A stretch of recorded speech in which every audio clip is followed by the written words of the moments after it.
July 7న MRPS 31వ ఆవిర్భావ దినోత్సవం సందర్భంగా మాదిగ మహామేళా ఒంగోలు మున్సిపల్ ఆడిటోరియంలో అత్యంత వైభవంగా నిర్వహిస్తున్నామని, మహామేళాను జయప్రదం చేయాలని మాదిగ రిజర్వేషన్ పోరాట సమితి వ్యవస్థాపక అధ్యక్షులు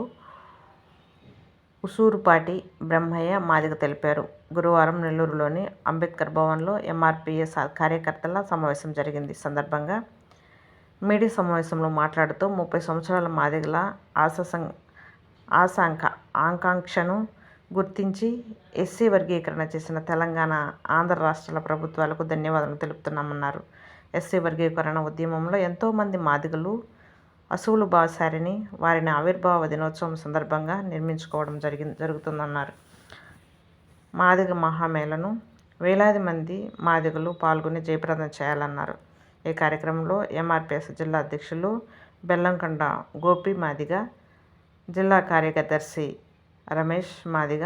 మధు, వివేక్, ఎంఆర్పీఎస్ కార్యకర్తలు పాల్గొన్నారు. ఎస్సీ రిజర్వేషన్లను ఏబీసీడీలుగా వర్గీకరించాలని 1994 జూలై 7న ప్రకాశం జిల్లా నాగులుపులపాడు మండలం మీదుముడి గ్రామంలో మాదిగ రిజర్వేషన్ పోరాట సమితి ఉద్యమ సంస్థను ఏర్పాటు చేసుకుని ఎంఆర్పీఎస్ ఉద్యమం పేరు మీద 94 నుంచి 2024 వరకు దాదాపు 30 సంవత్సరాల పాటు సుదీర్ఘ పోరాటం నడిచిన విషయం ఈ రాష్ట్ర దేశ ప్రజలందరికీ తెలిసిందే. ఎస్సీ రిజర్వేషన్ల వర్గీకరణ కోసం ఏర్పడినటువంటి ఎంఆర్పీఎస్ ఉద్యమం 94లో ప్రారంభమైతే అప్పటి ముఖ్యమంత్రి నారా చంద్రబాబు నాయుడు గారి ప్రభుత్వం మీద పోరాటం చేసి 97కి ఎస్సీ వర్గీకరణ సాధించుకున్న విషయాన్ని మేము గుర్తు చేస్తాం. 97కి ఎస్సీ వర్గీకరణ సాధించుకొని అమలుకు సిద్ధమవుతున్న సందర్భంలో మా సోదరులు హైకోర్టుని ఆశ్రయించడం, హైకోర్టు రద్దు చేయడం, మరలా తిరిగి రాష్ట్ర ప్రభుత్వం దాన్ని సవాలుగా స్వీకరించి గవర్నర్ ఆర్డినెన్స్ తీసి ఆర్డినెన్స్కి రాష్ట్రపతి ఆమోదంతో 1999 నుంచి 2004 వరకు రాష్ట్రంలో ఎస్సీ వర్గీకరణ అమలు జరగడం జరిగింది. 2004 వరకు ఎస్సీ వర్గీకరణ అమలవుతున్న సందర్భంలో ఎంతో కొంత మా జాతి బిడ్డలు అభివృద్ధితున్న తరుణంలో మళ్ళా మా సోదరులు సుప్రీంకోర్టుని ఆశ్రయించడం, సుప్రీంకోర్టు కూడా 2004 నవంబర్ 5న 341 ఆర్టికల్ ప్రకారం, రాజ్యాంగంలోని 341 అధికరణ ప్రకారం ఎస్సీల్లో కానీ ఎస్టీల్లో కానీ కొన్ని కులాలను కలిపే అధికారం కానీ తీసేసే అధికారం రాష్ట్ర ప్రభుత్వాలకి లేదు, అది పార్లమెంటులో చట్టం చేయాలని చెప్పని ఎస్సీ వర్గీకరణ రద్దు చేసిన విషయాన్ని మేము గుర్తు చేస్తాం. అంటే 2004 నవంబర్ 5న ఎస్సీ వర్గీకరణ రద్దయిన నాటి నుండి 2024 వరకు దాదాపు 20 సంవత్సరాల పాటు ఎంఆర్పీఎస్ ఉద్యమం పేరు మీద మేము కూడా నేల విడిచి సాగు చేసినట్టు పార్లమెంటులో చట్టం చేయాలి అని చెప్పిన డిమాండ్ తోటి దాదాపు 20 సంవత్సరాల పాటు మేము పోరాటం చేశాం. కానీ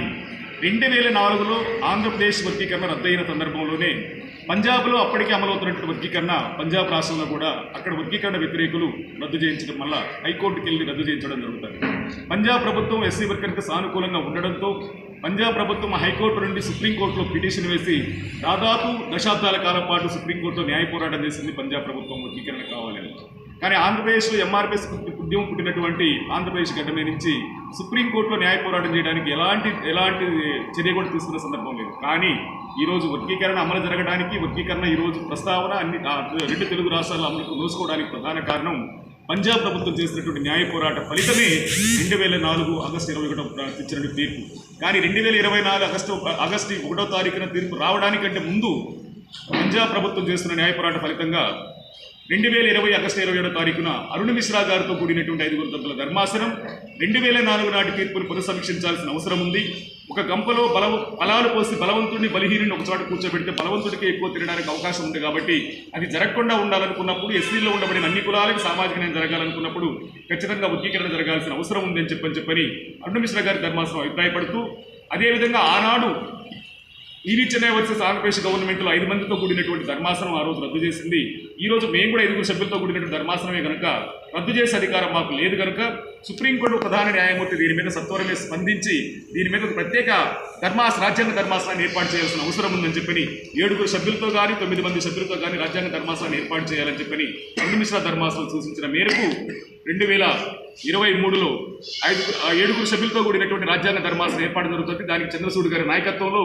అది 7 సభ్యుల ధర్మాసనం ఏర్పాటు చేయడం, ఎస్సీ వర్గీకరణ మీద, 340 ఆర్టికల్ మీద, తర్వాత అన్ని అంశాల మీద సుదీర్ఘంగా చర్చించిన అనంతరం రాష్ట్రాలకు రిజర్వేషన్ ఇచ్చే అధికారం ఉన్నప్పుడు పంచుకునే అధికారం కూడా రాష్ట్రాలకే ఉంటుందని చెప్పి సుప్రీంకోర్టు నిర్ధారణకు వచ్చిన తర్వాత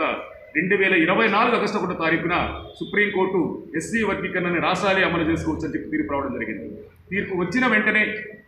ఆంధ్రప్రదేశ్లోను తెలంగాణలోను ప్రధానంగా తెలంగాణ ప్రభుత్వం సుప్రీంకోర్టు తీర్పు వెలువడకముందే అసెంబ్లీలో తీర్మానం చేయడంతో పాటు వర్గీకరణ కట్టుబడి ఉన్నామని చెప్పడంతో పాటు అక్కడ కేబినెట్ కమిటీ వేయటం, షమీం అఖ్తర్ కమిషన్ వేయటం, కమిషన్ నివేదిక తీసుకొని సుప్రీంకోర్టు సూచనల మేరకు అక్కడ ఎస్సీ వర్గీకరణకు అసెంబ్లీలో చట్టబద్ధత కల్పించిన విషయం మాకు తెలంగాణ రాష్ట్రంలో కనబడతా ఉంది. అదేవిధంగా ఒకనాడు ఎస్సీ వర్గీకరణ చేసిన చంద్రబాబు నాయుడు గారి మళ్ళీ ఈ రోజు కూడా సుప్రీంకోర్టు తీర్పు వచ్చిన నేపథ్యంలో ముఖ్యమంత్రిగా ఉండడం, ఆయన కూడా ఎస్సీ వర్గీకరణ పట్ల తనకుండా పడిన చిత్తశుద్ధిని సాటుకునే విధంగా ముందుకెళ్లే క్రమంలో ఆర్డినెన్స్ తీసుకొచ్చి ఆర్డినెన్స్కి ఈ రోజు ఆర్డినెన్స్ రూపంలో ఎస్సీ వర్గీకరణ అమలు చేయడానికి చంద్రబాబు నాయుడు గారి ప్రభుత్వం కూడా ముందుకు వచ్చిన తరుణంలో 30 ఏళ్ల మాదిగల ఆశ ఆకాంక్ష సుదీర్ఘ లక్ష్య పోరాటమైనటువంటి ఎస్సీ వర్గీకరణ, 30 ఏళ్లుగా ఎంఆర్పీఎస్ ఉద్యోగంలో పనిచేసినటువంటి కార్యకర్తలు జైలు పాలై జీవితాలను త్యాగం చేసి ఇల్లు వాకిలి భార్య బిడ్డలను వదిలి ఈ జాతి కోసం, ఈ జాతి అభివృద్ధి కోసం, ఎస్సీ వర్గీకరణ జరగాలనే లక్ష్యం కోసం జైలు జీవితాలు గడిపి ఆత్మ బలిదానాలతో కూడినటువంటి ఉద్యమం నడిపినటువంటి కారణంగా 30 ఏళ్ల సుదీర్ఘ పోరాటంలో ఎంతో మంది లక్షలాది మంది కార్యకర్తలు తమ రక్తాన్ని చెమటగా మార్చి నడిపినటువంటి ఉద్యమం ఈ రోజు తన కోరికను చిరకాల వర్గీకరణ కాంక్షను నెరవేర్చుకుంటున్న సందర్భంలో ఆ నెరవేర్చడానికి సిద్ధపడినటువంటి 2 తెలుగు రాష్ట్ర ప్రభుత్వాలకి, అదేవిధంగా సుప్రీంకోర్టు తీర్పును అనుసరించి ముందుకెళ్తున్నటువంటి 2 తెలుగు రాష్ట్ర ప్రభుత్వాలకు కూడా ధన్యవాదాలు తెలియజేయాల్సిన అవసరం ఉందని చెప్పని గమనించిన మేము ఈరోజు ఎంఆర్పీఎస్ ప్రకాశం జిల్లా కేంద్రంగా ఒంగోలు గడ్డ మీద ఈరోజు 2 రాష్ట్ర ప్రభుత్వాలకు ధన్యవాదాలు తెలియడంతో పాటు కార్యకర్తలను అంటే ఎంఆర్పీఎస్ ఉద్యమంలో తమ జీవితాలను పణంగా పెట్టినటువంటి కార్యకర్తలను గుర్తు చేసుకోవడం, జైలు పాలైన కార్యకర్తలు స్మరించుకోవడం, జైలు పాలైనటువంటి కార్యకర్తలు స్మరించుకుంటూ యాది చేసుకుంటూ అందరికీ ఈ పోరాట ఫలితం, ఈ వర్గీకరణ ఫలితం ఏ ఒక్కడి సొత్తు కాదని కోట్లాది మంది మాదిగల పోరాట శ్రమ అని చెప్పని కోట్లాది మంది మాదిగల పోరాట దృక్పథంతో వచ్చినటువంటి వర్గీకరణ ఫలితం అని చెప్పని సాటి చెప్పడంతో పాటు 2 రాష్ట్ర ప్రభుత్వాలకు ధన్యవాదాలు తెలియజేస్తూ, అదేవిధంగా ఈ వర్గీకరణ కోసం సహకరించినటువంటి మేధావులు, ప్రజాస్వామికవాదులు, అన్ని వర్గాల ప్రజలకి, అన్ని రాజకీయ పార్టీలకు కూడా ఈరోజు 30 ఏళ్ల సుదీర్ఘ పోరాటానికి అండగా నిలబడినందుకు కూడా ధన్యవాదాలు తెలియజేసుకుంటూ ముందుకెళ్లడం కోసం ఎంఆర్పీఎస్ ఉద్యమ పురిటిగడ్డ ప్రకాశం జిల్లాలో జూలై 7 ఎంఆర్పీఎస్ ఆవిర్భవించి 31వ ఆవిర్భావ దినోత్సవం సందర్భంగా మాదిగ మహామేళ మహాసభ నిర్వహించుకోవడానికి మేము సిద్ధపడ్డాం. ఆ మహామేళ సభను జయప్రదం చేయడం కోసం రాష్ట్ర వ్యాప్త పర్యటనలో భాగంగా ఈరోజు నేను